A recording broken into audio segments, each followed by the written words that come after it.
Bago saya makilay sa tito kay ito apapa no kakatanda ko rin diyan. Napakaliit po ng ibon. Ang tawag sa amin niya na ito eh.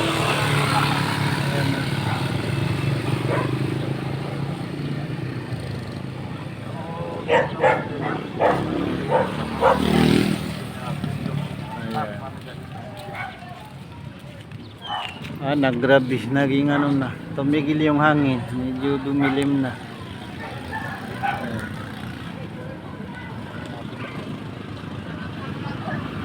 Sana po hindi umulan para makahanap buhay tayo. Ito, magnganga muna tayo.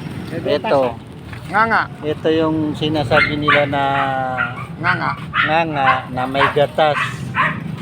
May gatas dito pa sa bomba sa CR. Dinalagay oh. Grabe. Yan, tingnan nyo mamaya yung kapag ano, ngangat-ngatin niya. Ayan. Yun. Matopi-topi na. Ayun oh. Sarap na sarap siya oh. Galing.